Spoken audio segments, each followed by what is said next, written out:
108 minutes to quarantine failure. Iteration. Caution. Reset. 2. No current alarm. 0. Vault temperature 1. within normal parameters. 3. Vault pressure within normal 1. parameters. Vault humidity 2. within normal parameters. 0. Vault integrity 1. test report secured. 2. 1. 0. 0.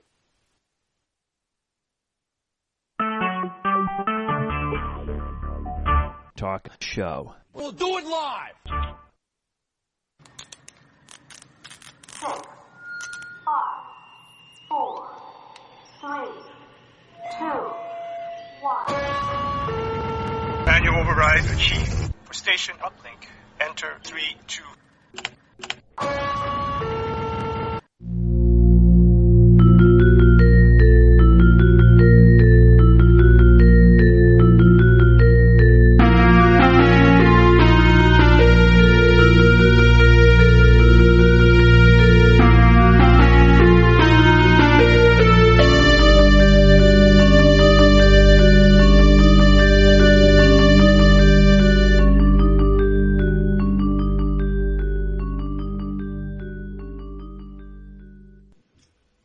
Hello, I'm Sergeant Drano, and you're listening to a communication from Station 7, or The Door.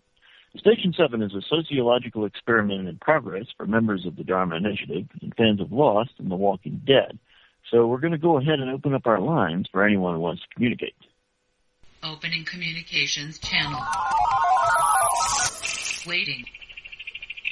Well, Lost is over. Satellite uplink established. But it turns out Damon and Carlton's prediction was true. What's really fun is to actually have a character back who is dead, but isn't really dead. When someone dies on Lost, they're dead. And that's really it. Like, we're not trying to be sneaky and they're going to come back as a zombie. Year 7, you're going to regret that zombie comment. I am really going to regret that. Year 7 is actually, the subtitle is Lost Zombies.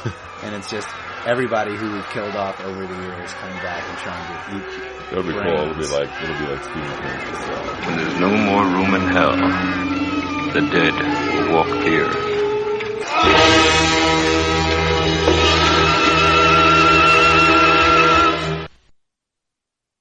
So today we're going to react to episode 42 of the hit series on AMC, The Walking Dead. The title of the episode is Dead Weight. We'll rate the episode, give our initial thoughts, critique things a bit, and follow that up with the Walker of the Week, Roger Award, and our survival scenario. Next, we'll make some predictions for what we think might happen next. Now, these predictions will be spoiler-free and will not make any reference to the comic book series that The Walking Dead is based on. Finally, we'll compare and contrast between the TV series and the comics in our 3-minute spoiler section. So without further ado, let's get to it. First, a word from our sponsors. This week's episode is sponsored by the amazing Chinese shovel. Think it's just a shovel? No! It slices, dices, digs, picks, parries, pliers, screws, hammers. It's the only tool you'll ever need. Much more than a shovel. It's the amazing Chinese shovel. Okay, let's see who we've got up there on the board tonight. Incoming transmission from Michael. Hey, Michael, how's it going? Going good. Oh, did you have a good Thanksgiving? Yep, we had a good Thanksgiving. And what are you thankful for this year? As far as Thanksgiving goes, I really like the filling. You really like the filling? Like the pie filling? Yes, that's what I'm thankful for. Food. Okay, good deal. And who else we got up there? Incoming transmission from Mr. Good. Hey, Mr. Good, how are you doing? Hey, what's going on? Very well, actually. Oh, great. Except some little bad news here. Mr. Bad is a bad loser when it comes to the Risk. He came up for a little board game action, and he's a bad loser. What happened? But there's 3 of us, and he was giving advice to the third player. Well, all that really means is the third player and him are teaming up on me. Yes, he's something that ended up losing anyway. Yes, he was the first one out, which I am happy to say I was set my sights on him early, and his demise was foretold in the cards. My goodness. Well, who else we got on the board? Maybe somebody would like to answer. Incoming transmission from Mr. Bad. Hey, Mr. Bad, how are you doing today?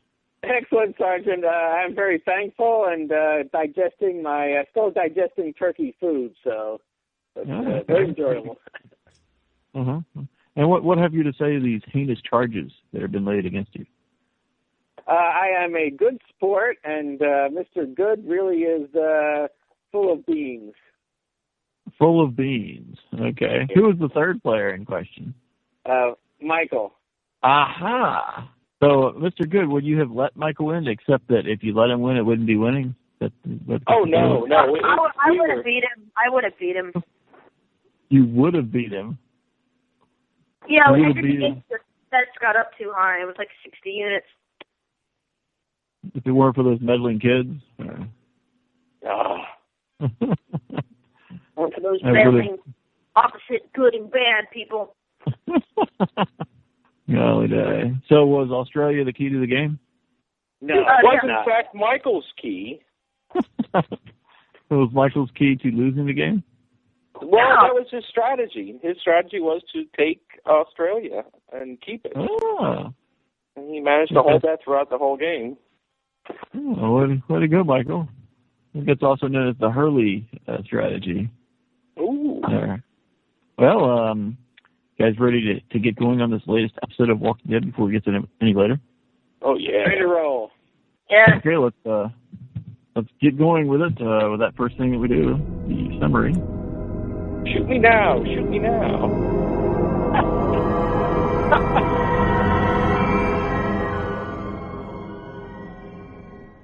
Dead weight. See, Martinez helps Megan and Brian out of the pit, and he hears Lily calling Brian, and Martinez reacts, but he doesn't reveal the deception. Martinez tells Brian that they can join his group, but that Martinez is in charge, and everyone must contribute, no dead weight. Back at their camp, Brian washes clothes while Megan contemplates her next chess move. Apparently they took that chess game with them when they went on the road. And Brian tells her, you can't think forever. Sooner or later, you got to make a move. He tells her that if he let her win, it wouldn't be winning, and that sometimes his dad was mean and beat him at everything. Megan is sad and wonders if she is bad because her dad was always mean to her. Brian insists that she's good and that they'll all be okay. Megan asks if they are all good, including Brian, and Brian says nothing. He just kind of gets up and turns around. And Megan tells him it's his turn, and Brian suddenly starts getting taller and taller. And as he thinks about what move he's going to make, we see that a tank is parked nearby. Later, Brian laments to Lily about the leaky roof in their trailer, but Lily insists it's okay and says she's going to set up a nurse's station. Brian tells her he's going on a supply run with Martinez and the Dolgan brothers. And later, that group is walking through the woods following a map made by Howard to a survivalist guy's house. Mitch calls Brian One-Eye Bry, while Brian finds the headless corpse of a soldier tied to a tree with a sign that says liar. Back at the camp, Tara gets acquainted with Alicia, who, in spite of her long hair, turns out to be a lesbian. Alicia was in the Army Reserves, and Tara disses her M4 in favor of her own Smith & Wesson. Alicia correctly determines that Tara is, in fact, full of shit. Out in the field, the group encounters another headless soldier, this one tied to a perfectly good recliner, with a sign that says rapist. They proceed up the run. They proceed up to the rundown farmhouse, and on the porch find the survivalist, who has shot himself in the head after hanging a sign on himself that says murderer. In his hand is a picture of his family. He's conveniently wearing the same sweater as in the picture. The group heads inside and gets ambushed by the guy's zombie family and the two animated heads of the soldiers. Brian goes into berserker mode, smashing heads in. And afterwards, the team have a beer break in the living room and swap stories. Martinez says it seems like Brian has changed, and Brian agrees. Pete and Mitch Dolgan reveal that they were both Army. Mitch is a tank operator who deserted with his tank when things got bad. Pete was stationed at Fort Benning and remained at his post until there was no other choice. The group return to camp and have a nice picnic. Lily wants to know all about Woodbury, but Brian just says, let the past be the past. Martinez is drunk and invites Brian to hit golf balls with him. They stand on top of an RV hitting balls, while Martinez tells of how Schumpert got reckless, got bitten, and got dead.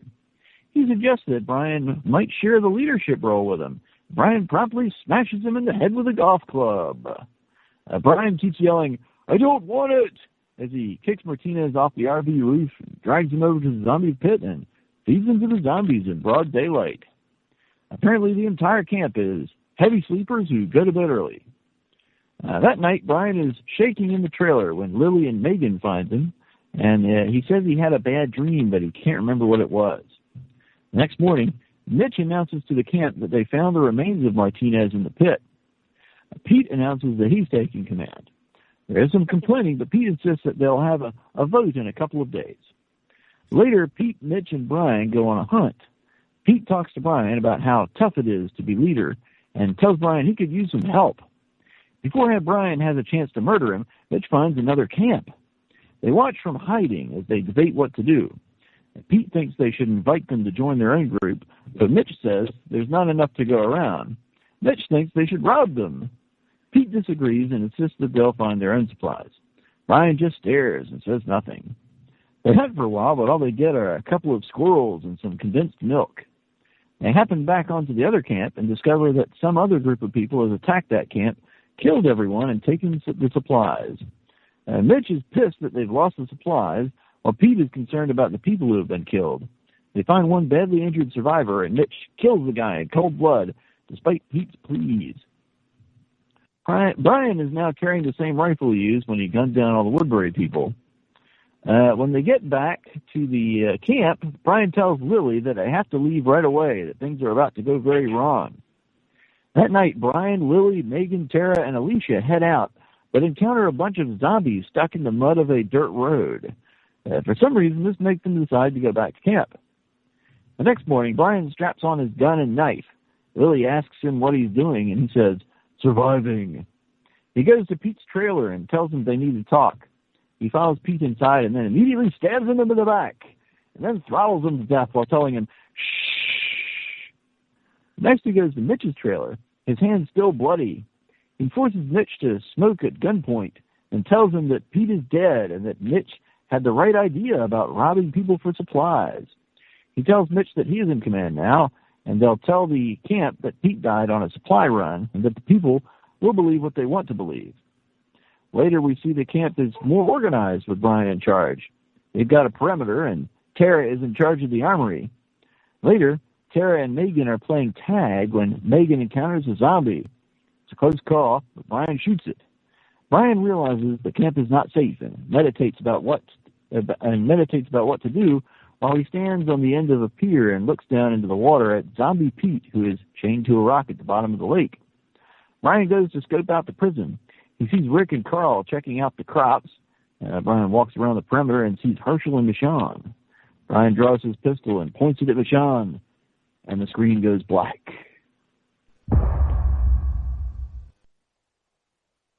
So, what did you guys think of this episode? How many stars out of 10 would you give it? Michael? I thought this was a great episode. There are some flaws that you could get around, but if you really weren't paying attention to them, I would give it a 9.5. Oh, great. Okay. High rating. Okay. And how about you, Mr. Good? I thought it was fantastic. Oh, I'm sorry. You're asking the other guy. You get the wrong answer first and then the right answer. I understand.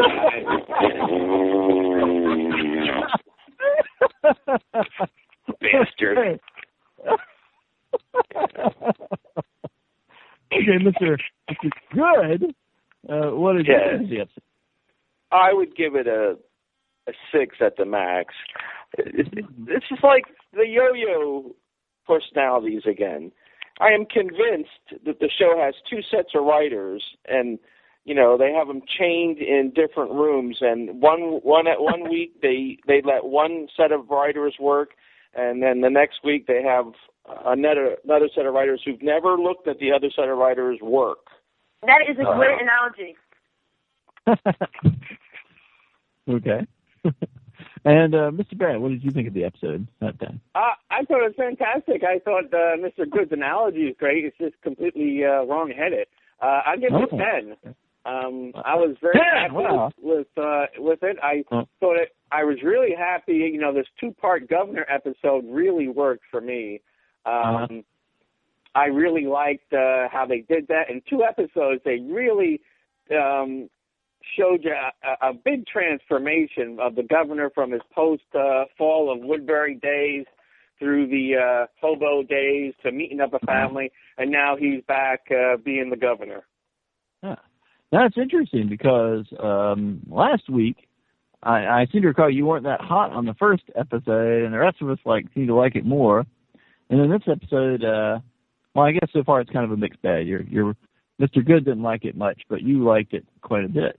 Yeah. Well, last episode, I sort of saw it as it was only the first part of what I saw as a 2-part episode talking about the governor.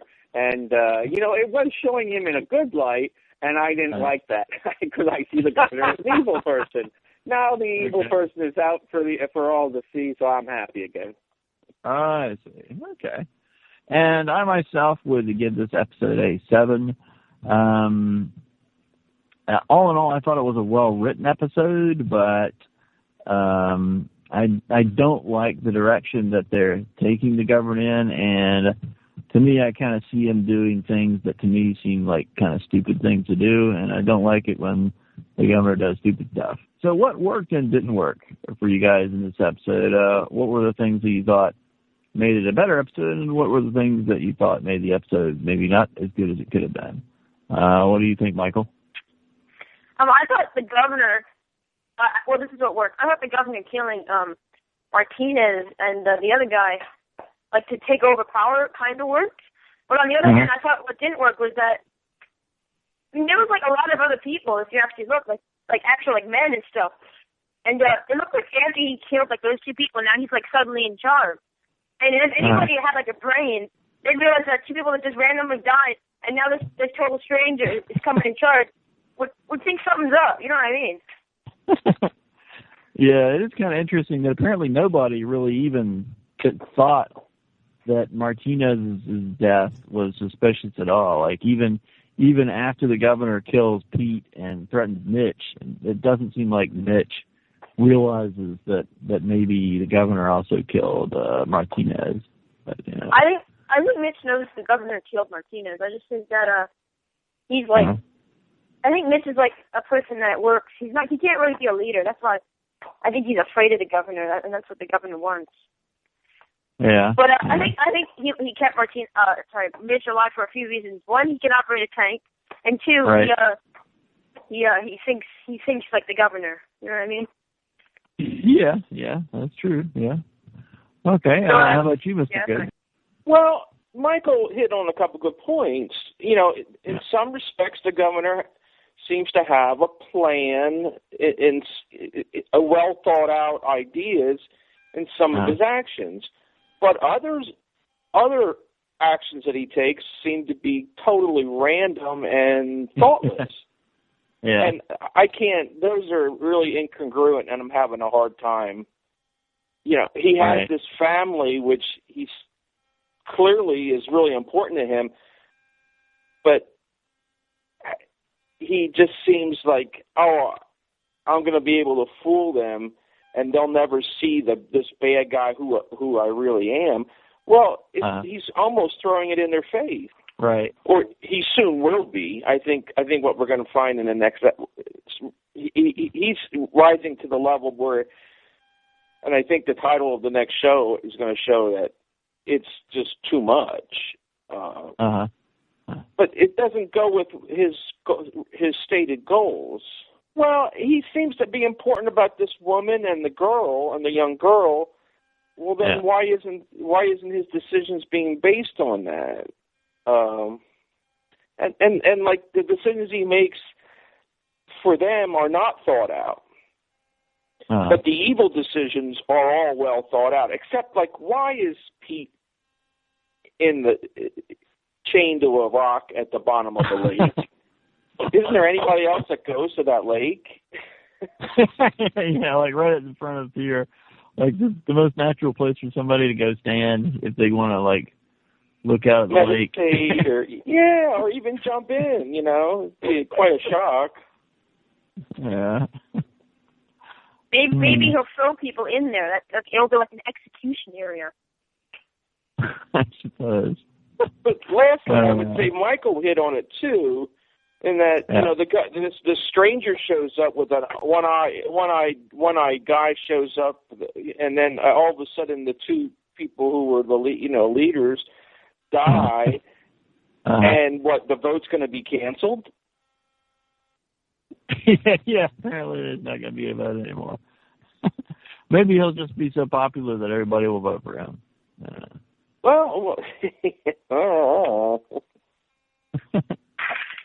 Okay, Mr. Bad.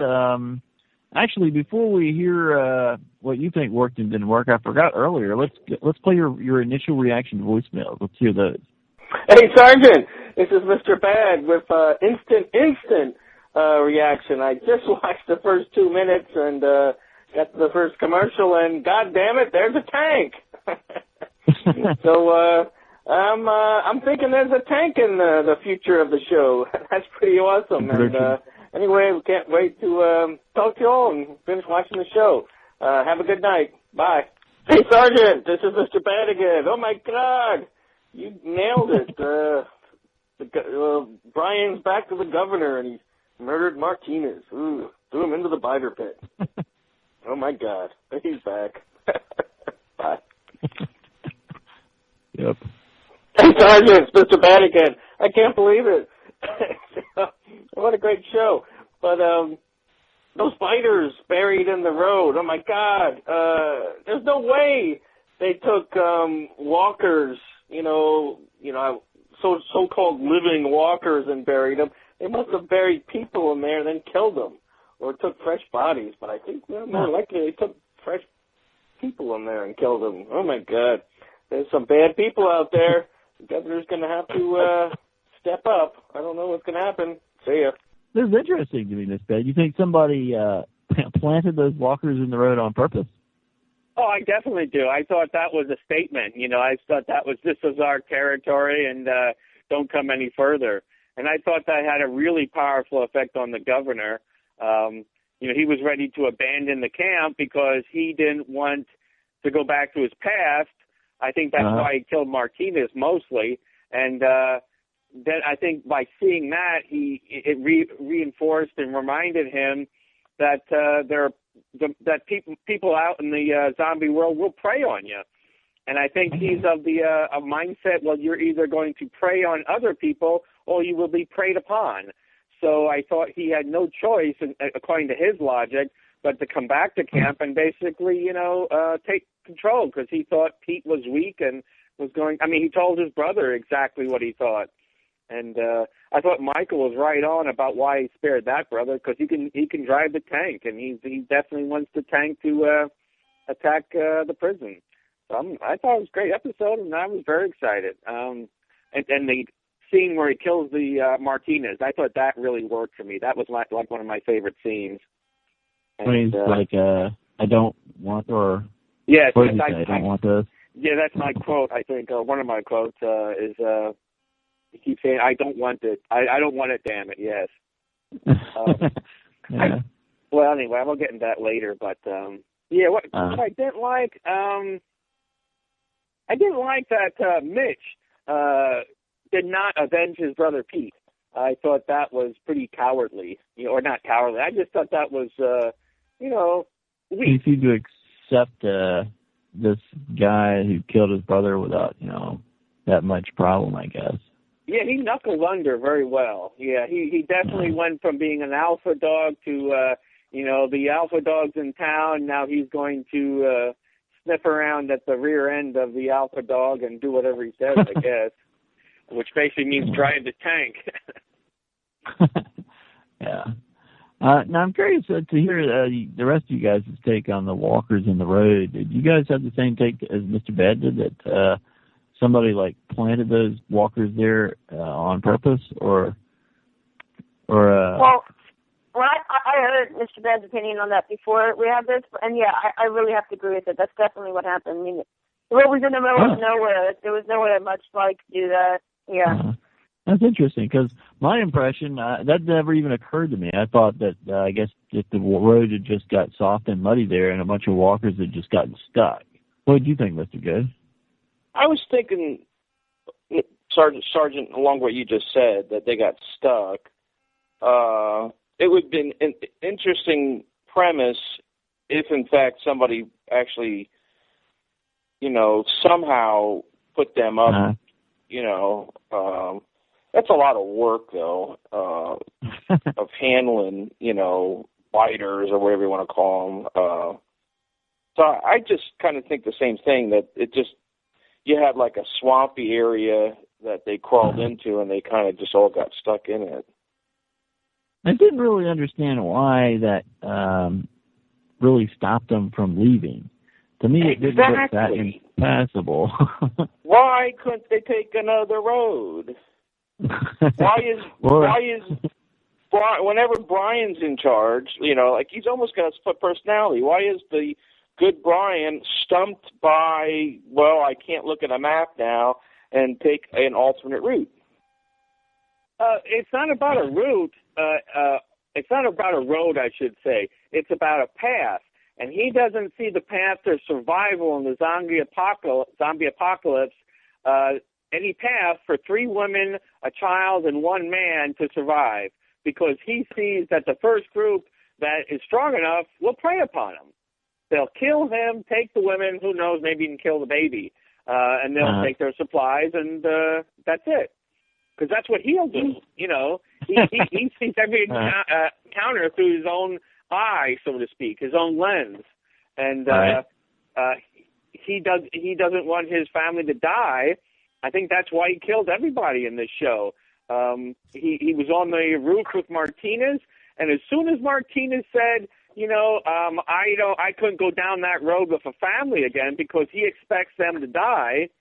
The governor assumed, that Martinez doesn't think that this is gonna survive, and he's not willing to make the tough choices. So I think that's why he killed him, and he ran away because he really I think he killed him partly because he knew his past. He was the only person who knew the governor, but simply because he saw him as weak, as not being able to protect the camp.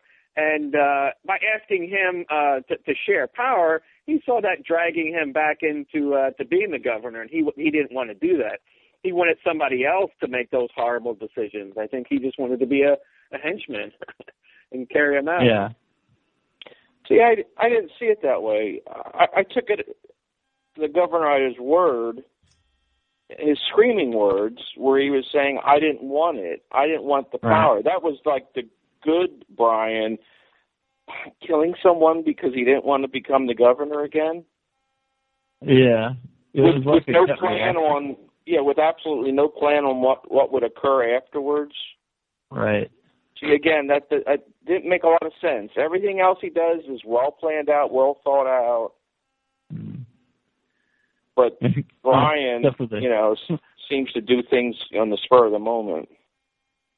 Yeah, he's kind of like Ben Linus in that route, right? Good command decisions are sometimes impaired by poor emotional responses. Yeah. I think one of the things that bugs me about the character is the whole us versus them thing seems very arbitrary. He's going to do everything he can to protect these people here, but this other group, he doesn't seem to see the option of adding them to his group. He only sees them as an obstacle to be plundered and destroyed to get supplies from some other group.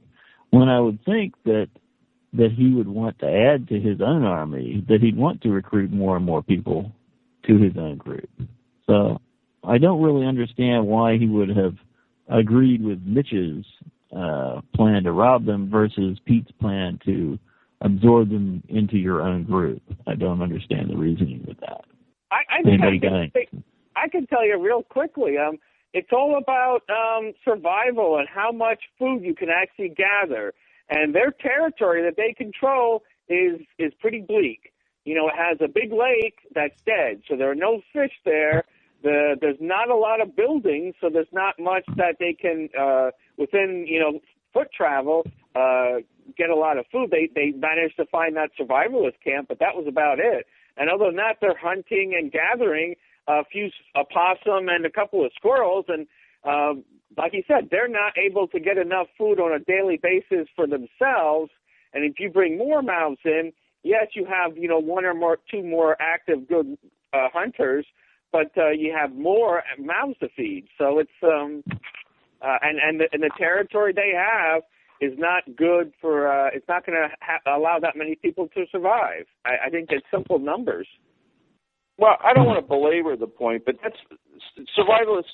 I don't want to label them, but if the way you're picturing a survivalist or that the governor's survivalist is very limited. For example, the one woman he brought in is a nurse. That's skills. And that's a skill that you could trade, for food from another camp. If you have 10 guys that can protect the nurse, then you can say, okay, to another group, bring your sick over, bring people over, and for a very small fee, fee of food or kind, you can do this. And then you start, that kind of thing is not the opposite of survival, and what, there's only one lake around, I don't know. Everything seems to be very convenient to make everything so that you have to kill everybody. There's a lot of strength in separate groups establishing themselves. Yeah, I mean they've demonstrated that they're not rooted to that spot. I mean, if the supplies really are depleted there, then go somewhere else, which apparently is what they did, what they're going to do, next episode. And if you're going to attack a prison, heck, it might have been nice to have more people in your group to go attack some other place. And they obviously lose people going out looking for food. Yeah. And defending the camp. Lose people. So, I don't know. I think the thing that this episode really taught me is that the governor is truly not a rational person. He's messed up in the head and will do things that are crazy. He will seem sane 1 minute, and then another minute, if the right circumstances present himself, he's going to flip out and try to kill you. So I guess that's how I justify the character's actions at this point, that he is not rational in certain ways. Well, who was his brother-in-law? Wasn't that his brother-in-law wasn't that his brother-in-law, or was that a friend of his that he killed at the end, and the zombie killed or bit Andrea? Are you talking about Milton, the scientist? Milton, yeah, Milton. Milton seemed to be the one that focused the decisions of the governor into making a better Woodbury. Uh-huh. You know what I mean? The governor's decisions were mostly around, let's go kill these guardsmen, let's go kill these people, but what made the Woodbury a better place seemed to be all Milton's doing. Yeah. So I agree with you there. That may not be a change in his personality. Yeah. Well, let's see. For me, as far as what worked and didn't work, I did like the fleshing out of the camp characters. I thought these 2 episodes did work really well as far as giving some personality to this other group of survivors that I guess we're going to see clash with the people we know at the prison. So I think that's a credit to those 2 episodes. As far as what didn't work, the road zombies didn't make much sense to me. I didn't know. I mean, it seems like zombies that are stuck in the mud would be easier to kill than zombies that are not stuck in the mud. So I don't know why I didn't just stab them all in the head or just drive around them in your truck. I guess, like Mr. Bad says, maybe it was just supposed to represent the dangerous environment that's out there, and maybe that's why he decided to stick with a larger group. Okay, smartest, dumbest. What was the smartest and dumbest things that somebody did in this episode? Who did the smartest thing? What was it? Who did the dumbest thing? What was it? What was your smartest, dumbest, Michael? My smartest was the governor killing, or trying. Let's say trying to take power, like killing Martinez and what's the other guy's name? Mitch. Pete. Mitch and Pete. It's Pete, yeah. I think the smartest is killing Pete and the guy. Yeah, he killed himself. Yeah, he's killing Pete and Martinez. And then I also think the dumbest thing is him killing Pete and Martinez because he really didn't think it out. He just killed him and see how people would react to it. So, yeah, that's mine. Okay, how about you, Mr. Good? I think the smartest thing was showing how the governor can be real cool in like these, these situations where they go out looking for food. He has ice in his veins. They clearly showed that again. Right. That was well done, I thought. And it was consistent with the character. Yeah. But what was dumb, I thought the whole leaving of the camp, they took a vehicle. They took not only the group that came, but they took one other woman and some supplies and guns. Yeah. Don't they have anybody on watch? Apparently not. If anybody had seen them leave and then come back, the question would have been, well, where did you go? Why did you leave and why did you come back? That would have had to been answered. Yeah. So, again, I think that was a little bit of bad writing and just say, oh, well, no one saw them. I don't know. They need to show how they sneaked out of the camp. Mm-hmm. To do that. It seems like they're editing out key points that they don't want to bother with. Well, we're just supposed to accept it, I guess, that somehow they did. Yeah. In the dead of night. Right. Start the car. Yeah. And what car did they take? It wasn't theirs. So someone else's vehicle they stole. I wasn't even paying attention. Because it wasn't the same as the truck he got later, was it? That he drives to the prison? Was it some other car? No, yeah, it was. It was a smaller car, yeah. Yeah.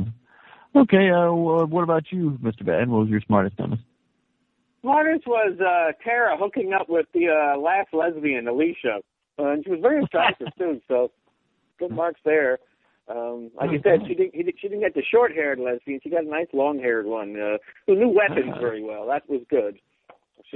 Very, very smart survivalist choice on her part. The dumbest would be Martinez on the roof of the playing golf there, letting out that he wasn't quite sure that the camp would survive. And I think that was incredibly dumb. I really don't. I don't think he knew the governor at all, and by letting that out, I think that was, I think he played that very wrong. That he assumed that the governor that had turned into Brian Harriet and had changed, and he really hadn't. That's the whole thing. He just wasn't in power anymore. He was trying to avoid the power and making those what he thought decisions. He wanted somebody else to take control so that he wouldn't have to bloody his own hands. And I think in his mind, he's having to do that to make the choices for survival that he thinks are essential. I think he's wrong too. I think you can be more cooperative in a zombie apocalypse. It's very much like a hunter. Right now, you're a hunter-gatherer. You're trying to establish farming or something, or any little technology to give you a boost, whether it's clean water, medicine, anything, things that can get you an edge and allow you to have, like you said, more people. More people means more guns, but you can't have more people if the land only supports 12 people. 6 or 12 people show up, and you're out of food. Yeah, you can go moving around, but it's not like you have a territory that's yours. And, everybody else is tramping around the same territory. So, the chances of you finding some nice forest land with lots of game, or a lake that's not inhabited by someone else, it's all hit or miss. And so there's a lot of fear out there, and I think he reacted the way he views the world. Okay. Let's see. And for my smartest, dumbest, I'm going to say smartest was Lily starting a nurse's station. That sort of right away establishes her value to the rest of the camp, as well as providing a valuable service for the rest of the camp. So I think that was pretty smart. And for dumbest, I'm going to say killing Pete and then chaining him in the lake where anybody could just happen upon the end of the dock and look down and see that, no, actually he wasn't killed on a supply run. He's chained under the water at the bottom of the spear. Contaminating the water supply, too, I would assume. So I thought that was pretty dumb. Okay, what questions do you guys think were raised in this episode? The only thing I can think of is I'm wondering, I mean, it seems clear that they're going to attack the prison. How is Brian going to convince all these regular people to do that? Is he going to try to, like, get them to think that everybody in the prison is evil again, kind of like what he did with Woodbury, or are we going down that track again? Or what do you think, Michael? I think that he's gonna convince them that they need the prison to be like the best place against zombies ever, like just like he did to the people in Woodbury. Where people in Woodbury, he was definitely more of a leader, but I think it's gonna be something along those lines, that he's gonna like say that they need the territory. He's gonna make a point about how horrible the people there are. Something like that. Or like that they're the people that like shot up everybody. I don't know. Yeah, but you know. Okay. And anybody else got any thoughts on that? I think that's another week. That's going to be another week writing tool. You know, he'll present some 3-minute speech, and they'll all be like, "Okay, sounds like a great idea. Let's go take the tank and attack the prison." Yeah, I really don't think you guys, get the zombie apocalypse where people are so afraid of, like, running out of food and having, zombies, walk away with their child, or they're come and take a bite out of you. And there's a lot of fear out there. And it's very easy to go down a path where you're willing to do nasty things to other people because you're, once you have that thought in your head, don't they have it too? Then you better act quick. You better be the first one to pull a gun because, it's like two people coming up to see a cab, They both want it. The person who runs the quickest is going to get there. Well, this is a zombie apocalypse, so the cab actually is safety, and maybe both people could get in it, but if somebody gets there first, it's a zero-sum game, and you're taking the extreme point to make sure you don't lose, even though it has a great risk. Well, I'm sure the people have a little bit of morale considering they have a tank behind them. Yeah, that's true. It's not just like charging at Dougie and people in a fence. They could probably just run the whole fence down with a tank. Well, they don't want to do that. That's probably the most interesting point is, how do you use the tank in a way that doesn't destroy the thing you actually want to capture, which is the safe prison, because if you destroy the buildings and the fence, it's just a pile of bricks. You might as well go somewhere else. And you don't have that much ammo for it either, so it should be more of a threatening weapon. Yeah, like a big morale booster.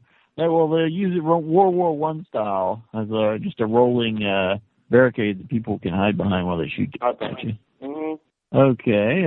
Any other questions raised in this episode, or shall we move on to something else? I wanted to know what the governor meant when he was saying, like, not me, damn it, or something like that. Oh, you mean when he was saying, when he killed Martinez, and he was saying, I don't want this, or I don't want it? Yeah, he was saying, I don't want it, damn it, just like that. I took it to mean that he did not want, because he flipped out when Martinez offered to share power with him. So I took it to mean that he did not want to be in charge anymore. He wanted to put that part of himself behind him. And then why did he kill Martinez then if he didn't want to be in charge? I think he was out of his mind. I think he was out of his mind when he did that. I don't think he was really thinking that clearly. I think he just had a guttural reaction to the thought of becoming the governor again, and Martinez being killed was the result of that deranged action. What do you think, Mr. Bad?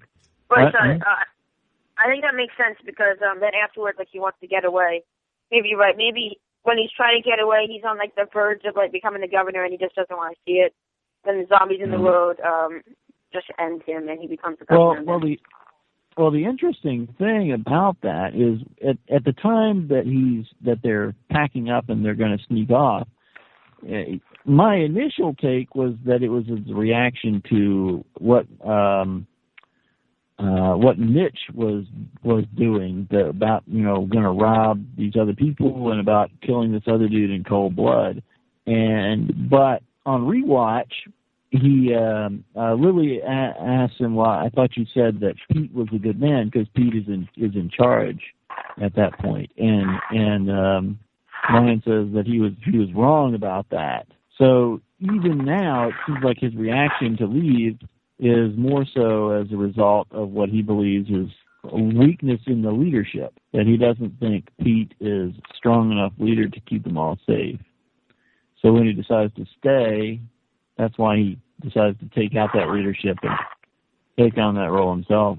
Although it's kind of interesting that he doesn't let Mitch lead unless he just doesn't think Mitch can do it, I guess. If he thinks Mitch has got the right idea as far as robbing people and killing people in cold blood, if he didn't want that role anymore, I don't know why he decided to take it on. Mitch is an enforcer. He's a thug.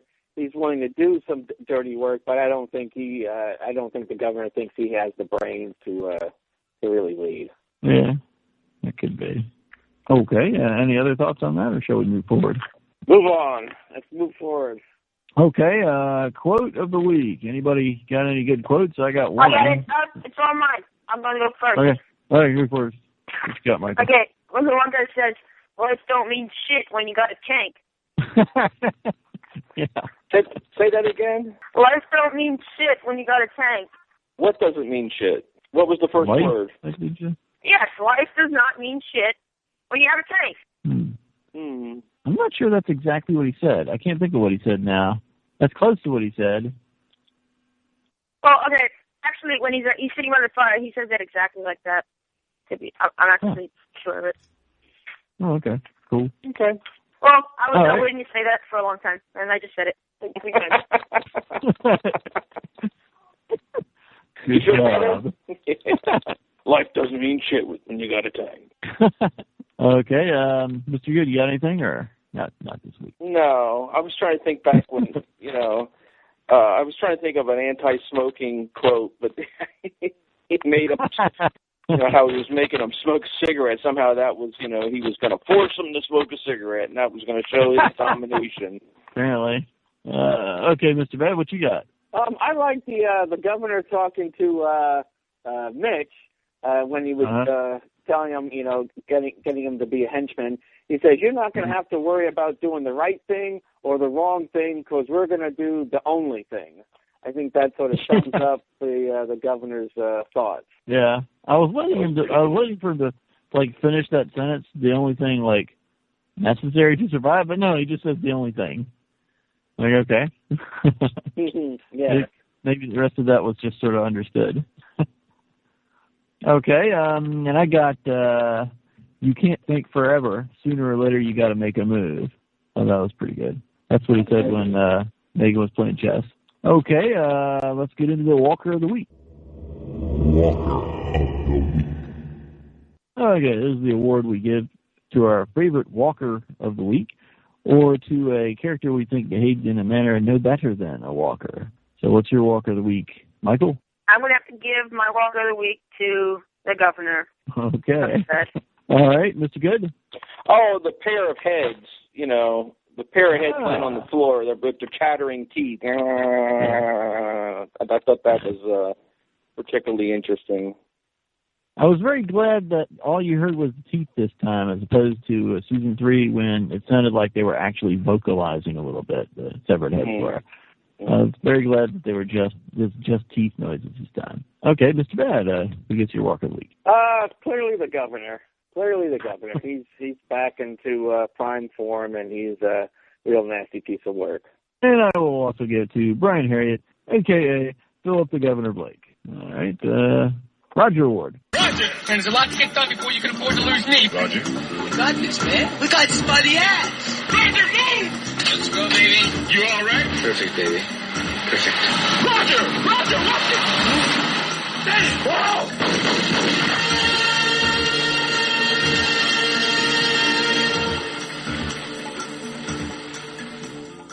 Okay, this is the award we give to the character we think kicked the most ass in this episode, but a character who we still think has a possibility of getting killed off at some point in the story, or maybe even got killed off in this episode. So who gets your Roger Award? Michael. I'm going to give my Roger Award to the guy that was cutting off people's heads and killed himself.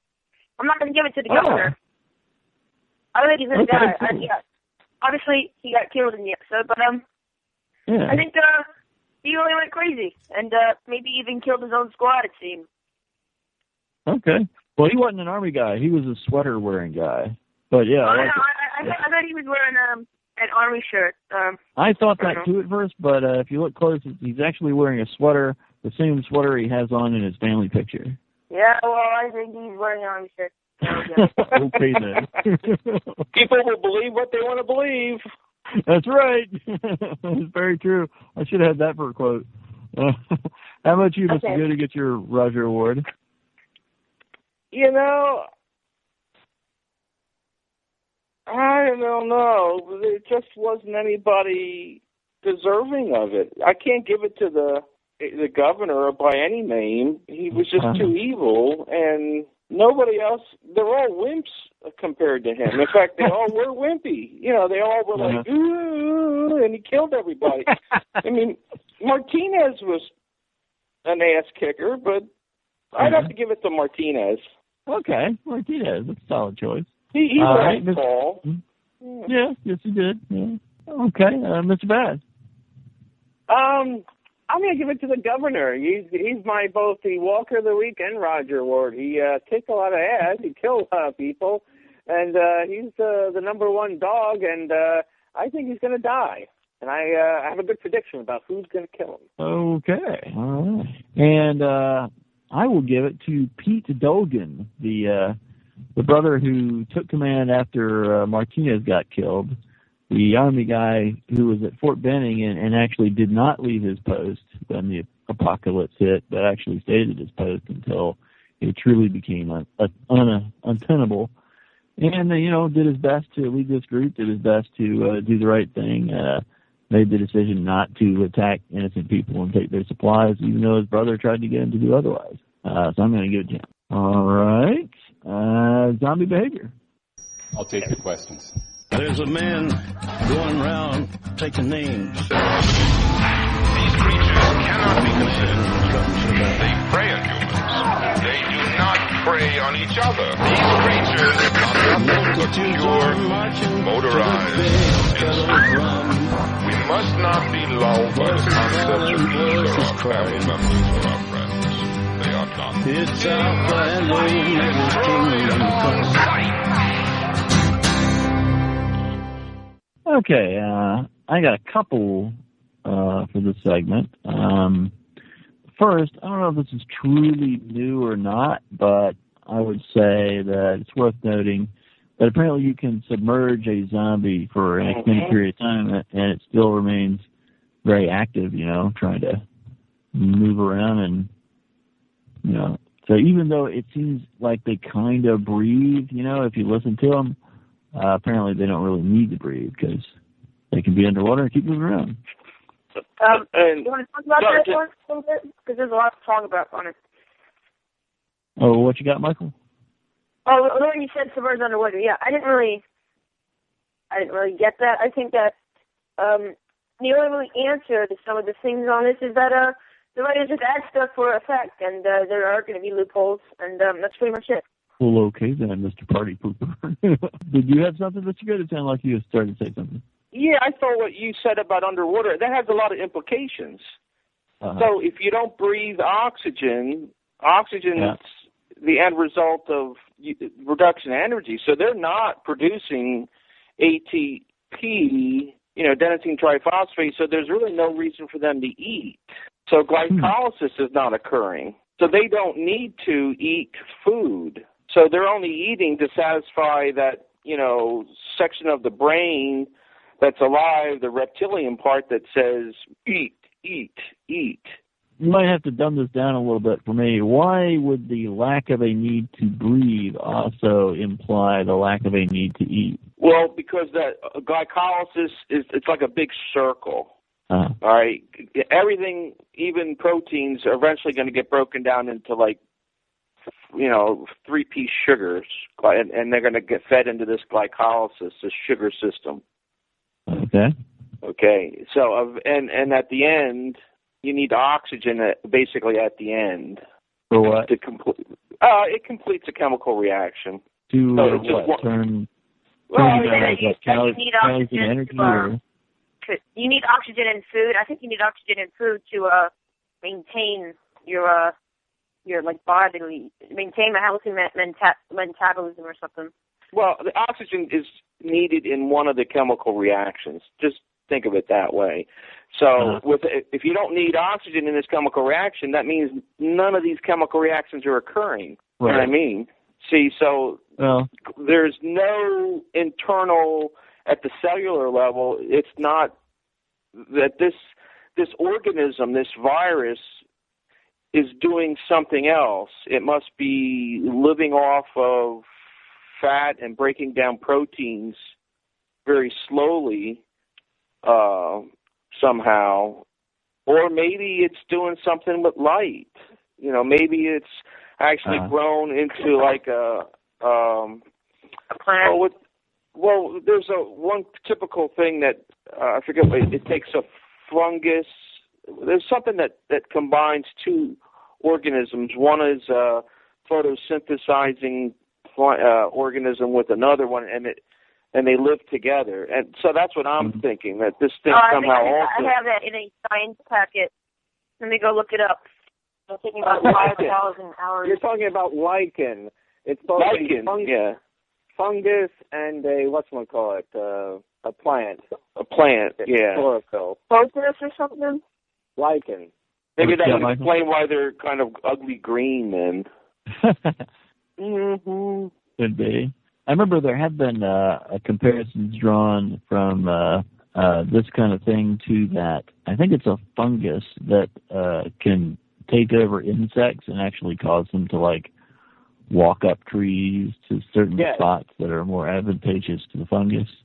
Yeah. There's a fungus in South America that does that. It actually, you'll see the fungus pops out of their head.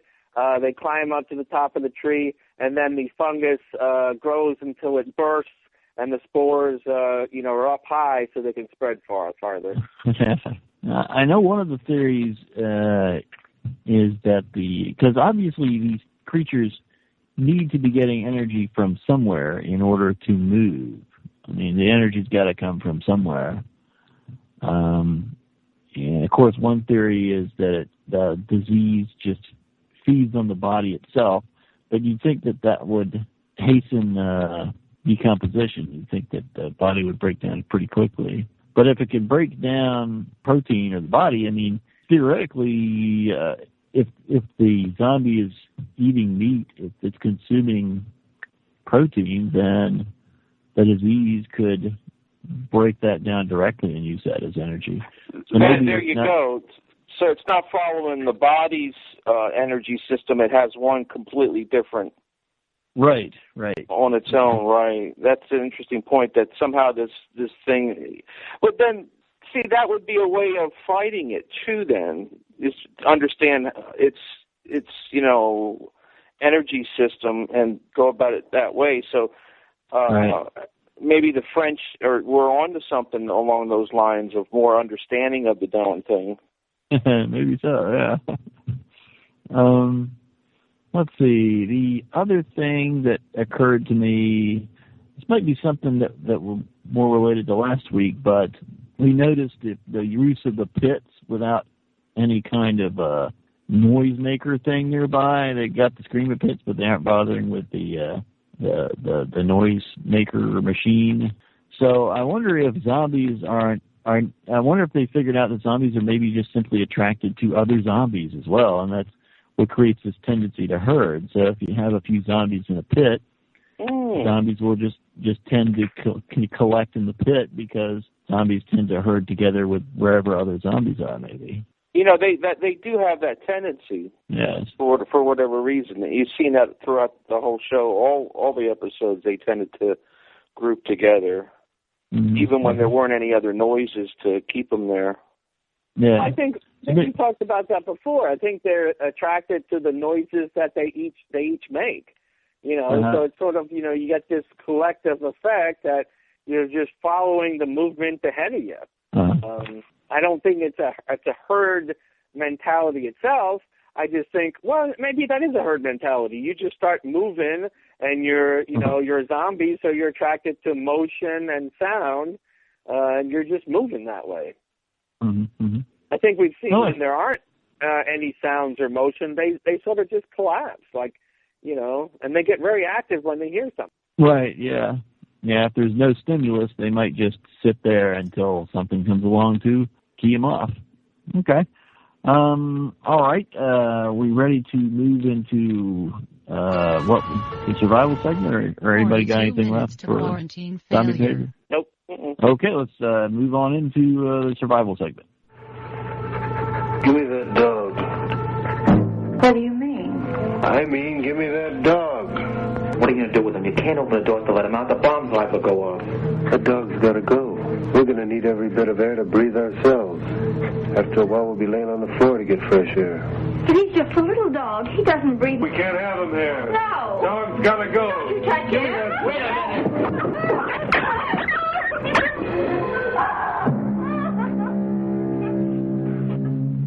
Won't do you any good to cry. It's all over. A little while, you'll be thanking me. Get rid of that dog's going to help an awful lot.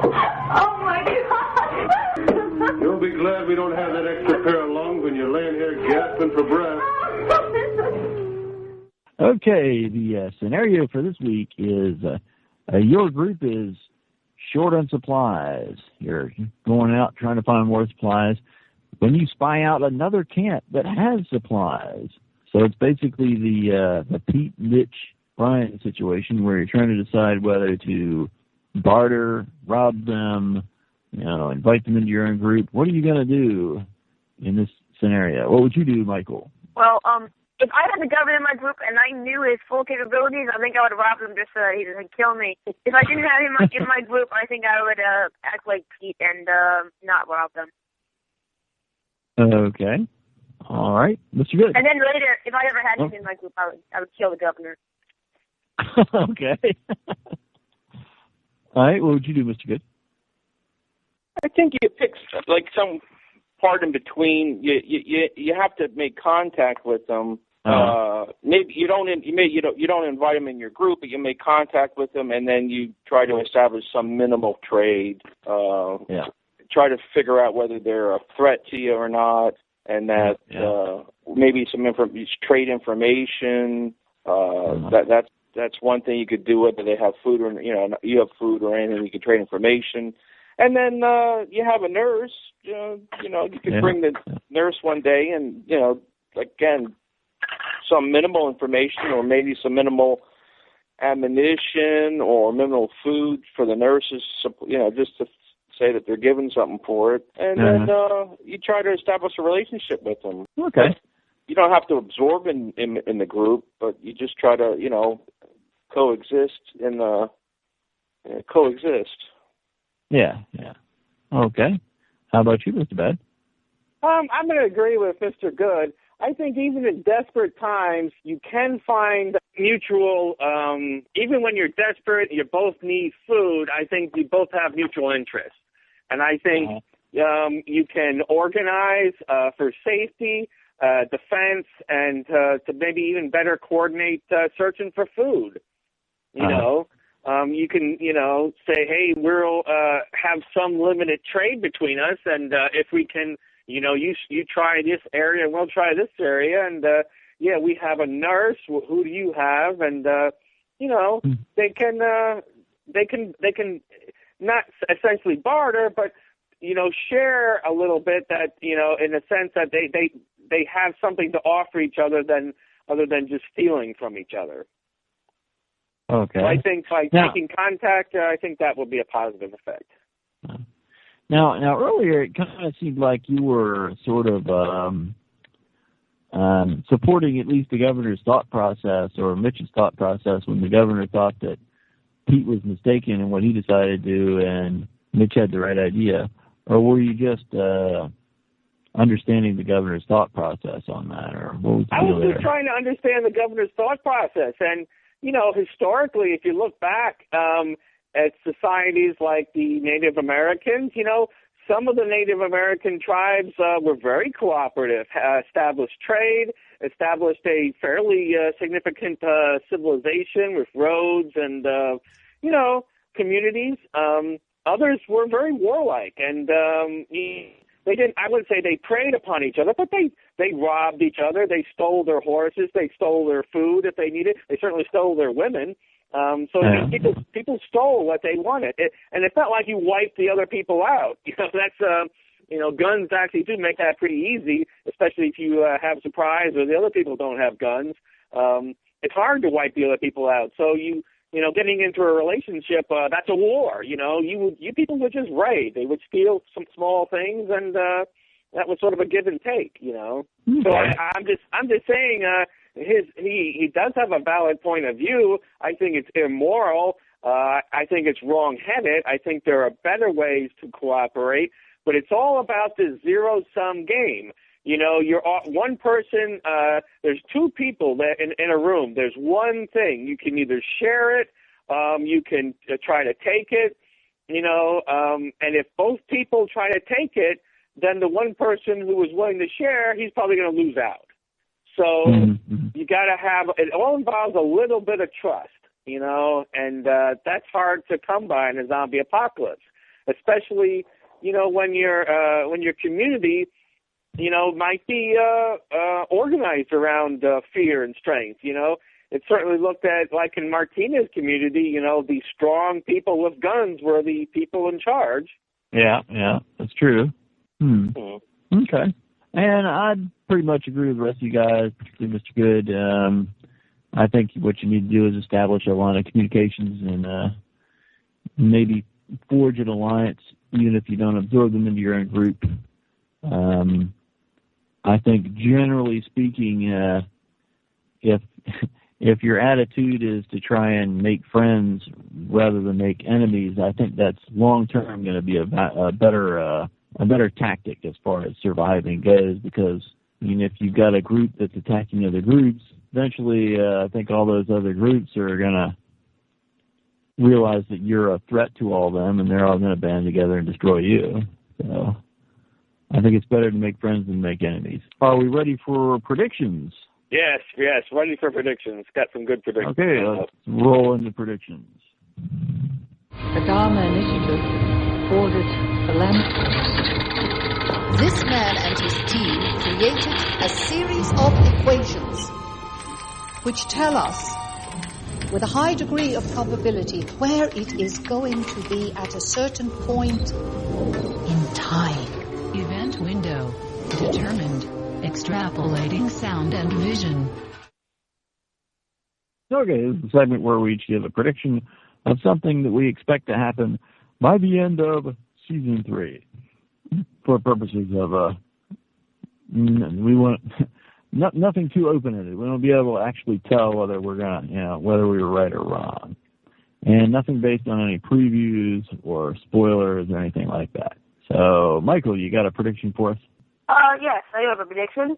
All right. I think that obviously the governor's going to attack the prison. I don't know what's going to happen, but I just think that something's going to go down. That's my prediction. That's too open-ended. Give us something more specific. Well, I saw the preview, and I wanted to predict this before the preview, so I don't know. Okay. Try not to bring me into it, but okay, I'll just say that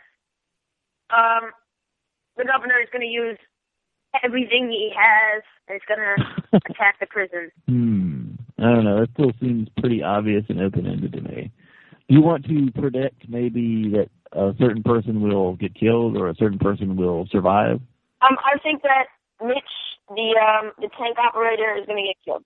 Okay. Just sometime this season? Yes, sometime this season. All right, Mr. Good. Oh, I think Hello. Sorry. Go ahead, Mr. Good, you bonehead. Let's hear your bonehead. I better have a bonehead. You hit me in the head with a pick. Okay, now. Survival of the fittest, Mr. Good, you know. If we assume they attack the prison, things will go poorly for Brian's family. I think what you'll see happen is the family will try to stop. They will not want to go along with attacking this prison. Okay. Brian will try to sell it like, well, we'll use the tank as an intimidator, and then we can get what we want without having to kill him.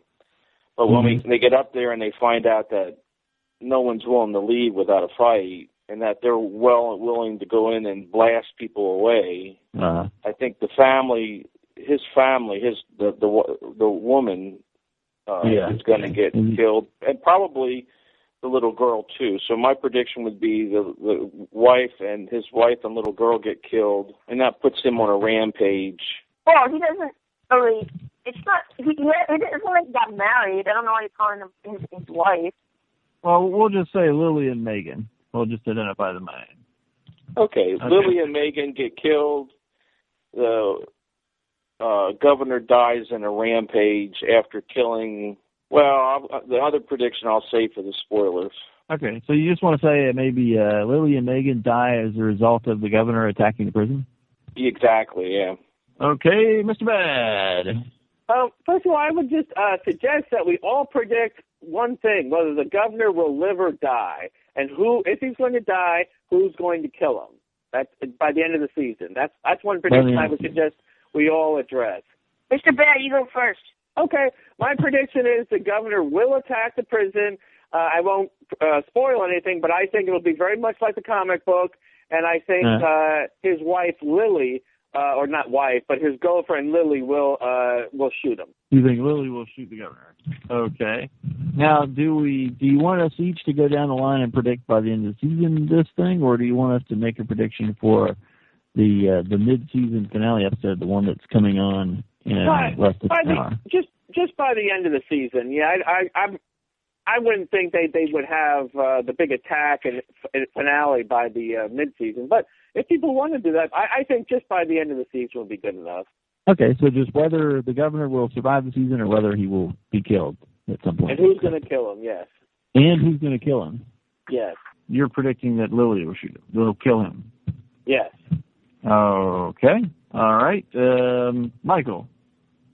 I think the governor will die by the end of this season, and I think that an airstrike will kill him. Oh, a what? An airstrike. An airstrike? Okay. Or an airstrike or Daryl. Or Daryl. Same thing. I'm gonna double dip on this one. I have more chances than others. I get 2 guesses. Just say vengeance from above will kill the governor. All right, Mr. Good. I don't know this. I've been getting some secret reports, but I don't know this, so I'll predict this. Carl's going to kill him. Okay.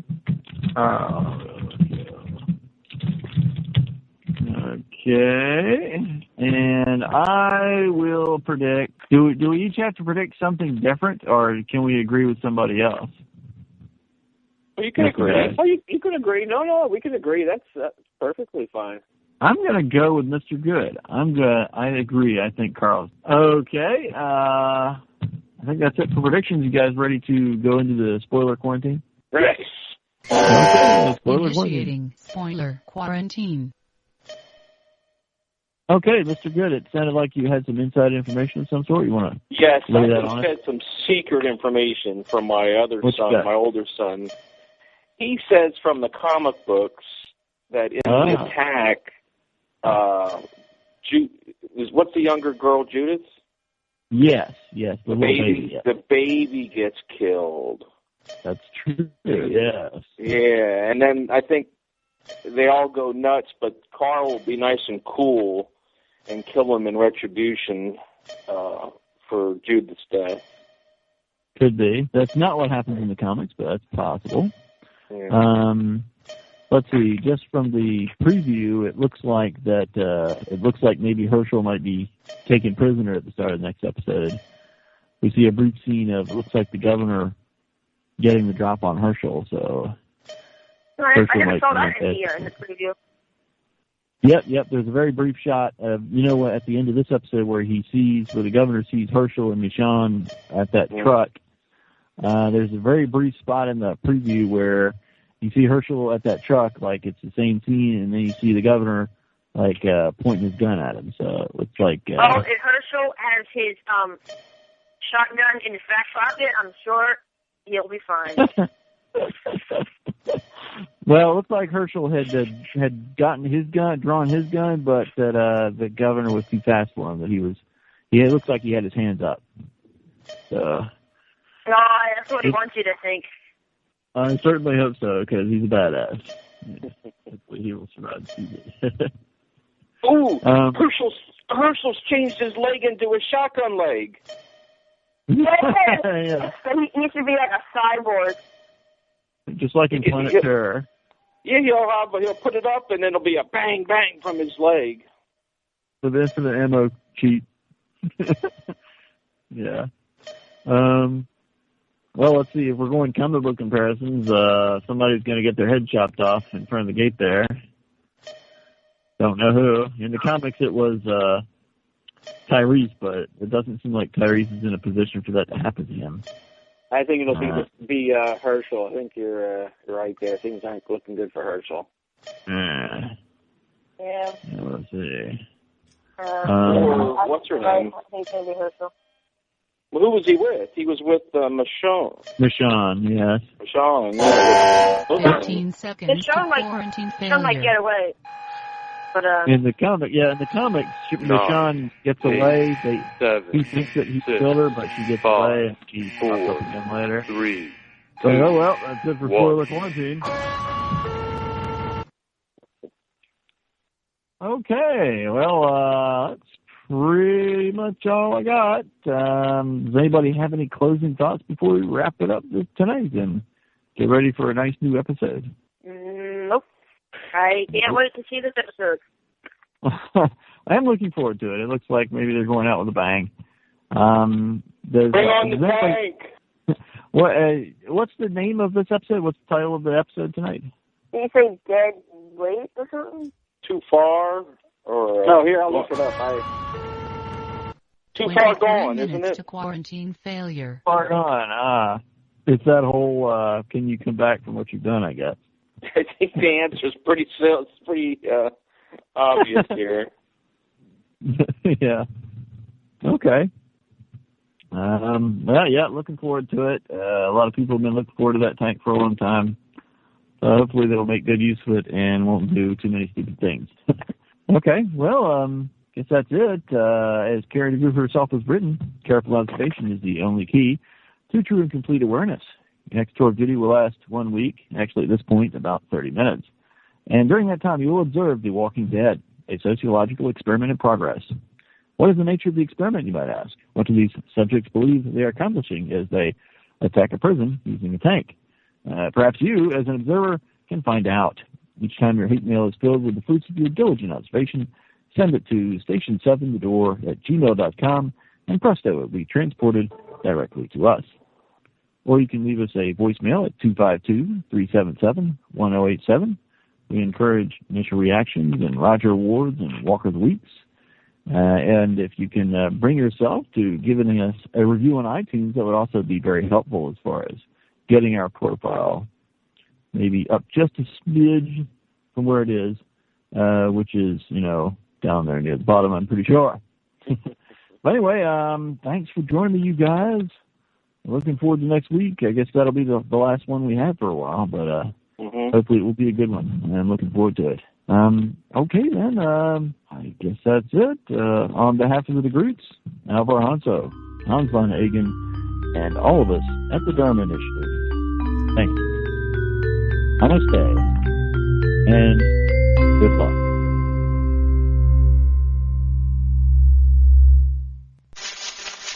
Mr. Bad Robot. Call recording has been completed. Goodbye. Well, it looks like my internet crashed, so that means the episode's over.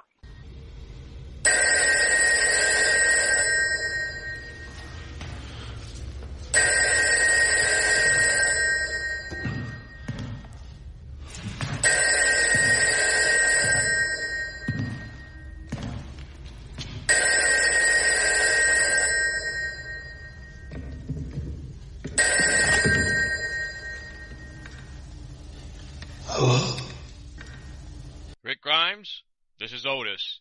Sorry to bother you, but I need to pass some information on you needed to hear. I always was a bit of a roamer, and given my current state, I thought I'd wander around a bit and see how things were outside the prison. I still feel awful bad about accidentally shooting your son Carl, and, well, I just still feel I owe you. Anyway, when I was out there, I saw that one-eyed man from Woodbury, the governor you call him. He's not going by that name anymore. Look like he's trying to hide his past. But it don't look like he's changed much. He's already murdered his old henchman Martinez, threw him into a pit full of walkers, and came up with a new set of lies to cover his tracks. Yeah, I know from personal experience what happens to you when you find yourself around an immoral, inhuman son of a bitch like that governor, and I don't expect you'll get any better treatment from him than I got from Shane. Yeah, he's murdered his way to be leader of a new group of desperate survivors, and he's filling their heads with lies and fear. He looks to be coming back to the prison for sure, and I'm sorry to say, somehow he's got himself a tank. Look out, Rick. The governor and that tank, they're headed your way. Yeah, here's a song I penned to try to lighten up this desperate situation.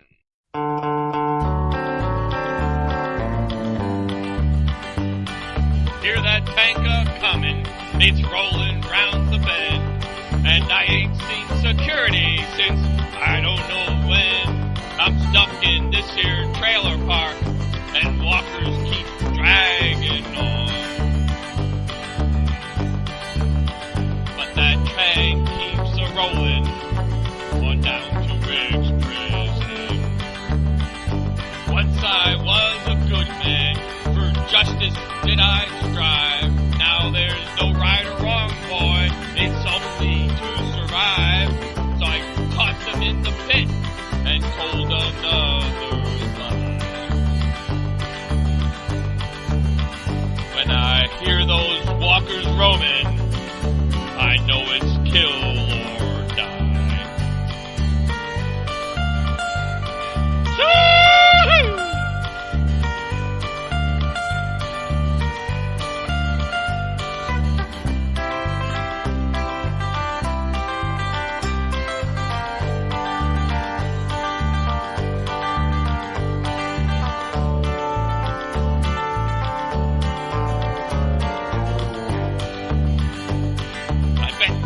Folks eating in a fancy prison cell. They're probably eating spaghetti on Wednesdays just as well. Well, I know I had it coming, and I know I'm too far gone. But other people have come back now, and that's what tortures me.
sign up in our town.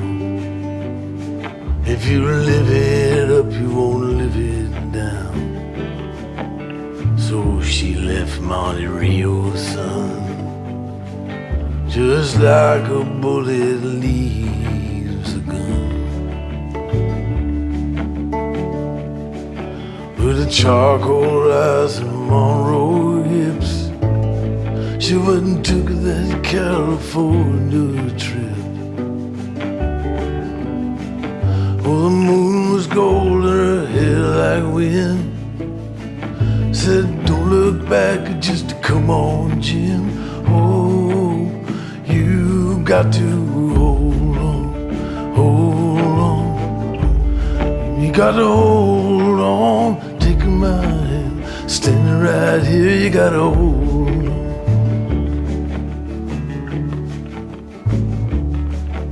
Well, he gave her a dime store watch and a ring made from a spoon.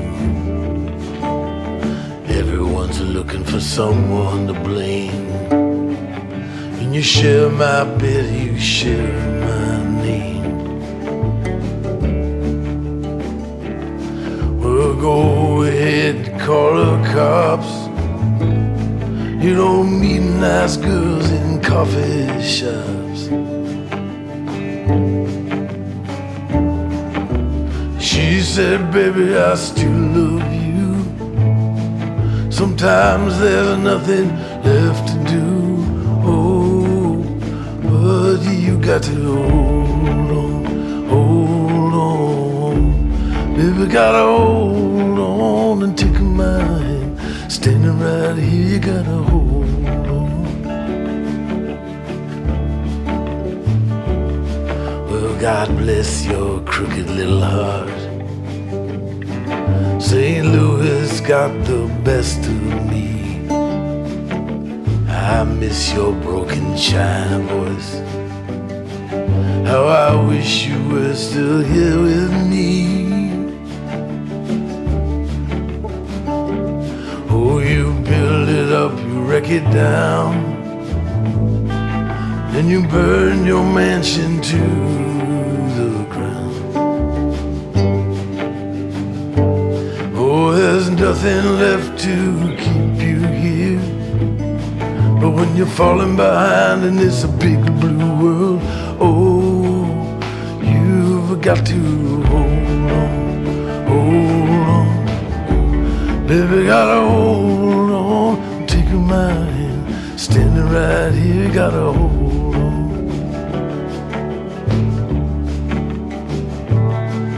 Down by the Riverside Motel, it's 10 below and falling. By a 99-cent store, she closed her eyes and started swaying. But it's so hard to dance that way when it's cold and there's no music. Oh, your old hometown so far away, but inside your head there's a record that's playing a song called Hold On. Baby, gotta hold on to take my hand, standing right there, gotta hold on. You gotta hold on. Baby, gotta hold on, take my hand, standing right there, gotta hold on. You gotta hold on. Baby, gotta hold on and take my hand, standing right here, you gotta hold on. You gotta hold on. Baby, gotta hold on and take my hand, standing right here, you gotta hold on. You gotta hold on. You gotta hold on. You gotta hold on. You gotta hold on. You gotta hold on, baby. You gotta hold on. gotta hold. You gotta hold.